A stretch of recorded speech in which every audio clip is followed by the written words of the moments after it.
Hey everyone, today I'm going to be reviewing my next 2.0 reimagined build. Here he is up next to the average 2.0 set, and then here he is up next to my Nitro Blast revamp, which I can hardly get into the frame. But as you can see, I made the villains in this series a lot bigger than they actually would be. I tried to scale up the villains so they would actually be intimidating. And then here's a ruler. He should be about 10 inches tall, a little under. And so there you have it. There's his size comparison. This MOC is part of a series called 2.0 Reimagined that I'm doing on my channel, where I'm remaking every single set from 2.0 in my own style. So if you'd like to see the others that have been reviewed up to this point, I'll put links in the description, or rather just a link to the playlist, which will of course have all of the MOC reviews.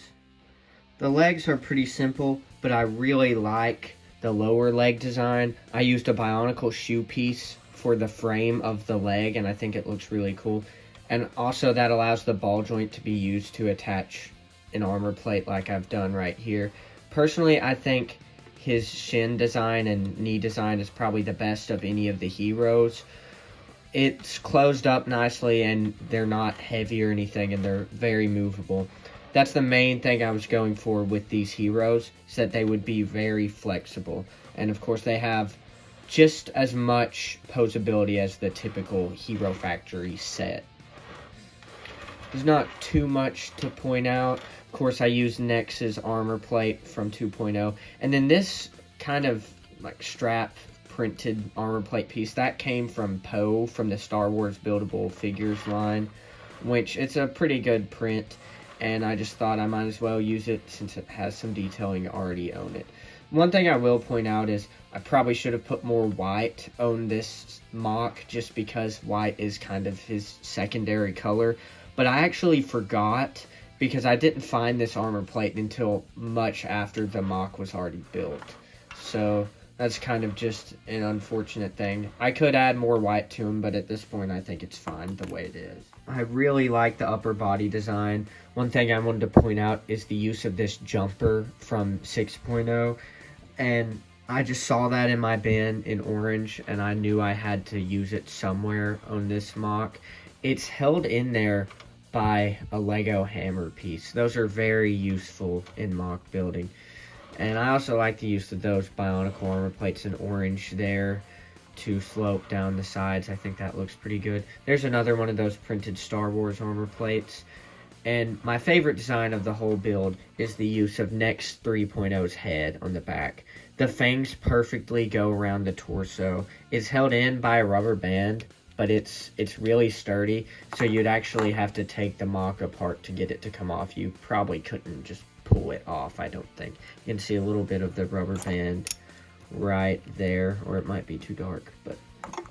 And on the back I put a few mechanical details like those gauges on either side, and then another one in the middle. This is supposed to be a communication antenna, and I just put that on because I didn't really have anything to put at that spot right there, and so I just decided to put an antenna back there.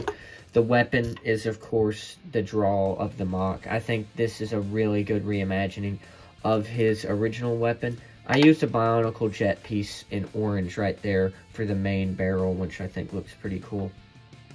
And then I kind of copied a little bit Evo's weapon with the spears. You know, it had both of these spear guns there, but instead of spears, I just put lasers, so he has extra firepower. I've always liked Nex 2.0, and so I was very happy once I finally got to him and was able to build this MOC. And another thing real quick is these armor plates up here do have a little bit of give to them. So in case you bump the armor plate with his arm or something when moving it around, it will just move up, and that way nothing pops off or breaks. I like how wide these come out. It makes them look more armored and a little bit broader too. Here's the body that he's built on. In fact, all of the 2.0 heroes I've made so far are built on this body. And if I haven't shown it recently, here's the old body. I had a 2.0 Reimagined series I was going to do a few years or maybe a few months back. and this was the original body, which is quite a bit broader. Well, actually not too much broader, but it's a little bit shorter, and I just don't think it would have worked as well. For one thing, it's a little bit flimsy, and I was going to build this armor plate like this. As you can see here, it's a pretty good representation. Of course, a core would go there, but it requires too many Lego pieces, and at the end of the day, I mean, these are Bionicle / Hero Factory MOCs, so I don't want to use infinite Lego pieces. That's really all I have for this build. Please check out the playlist, and also please like and subscribe and check out some of my other videos.